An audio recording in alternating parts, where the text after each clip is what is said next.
అస్మద్గురుభ్యో నమః. అమ్మ లక్ష్మీదేవి యొక్క తిరునక్షత్రాన్ని జరుపుకోబోతున్నాం. అమ్మ తిరునక్షత్రం మనందరికీ ప్రీతికరమైనది.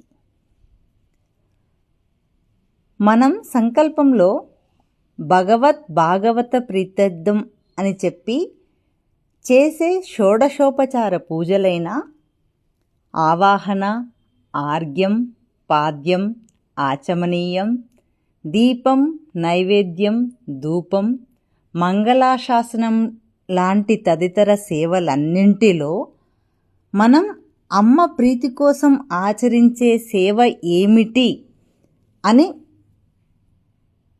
మీ పూజలో మీరు ఆలోచించే మీ అనుభవాన్ని కామెంట్ రూపంలో తెలియజేయండి. జై శ్రీమన్నారాయణ.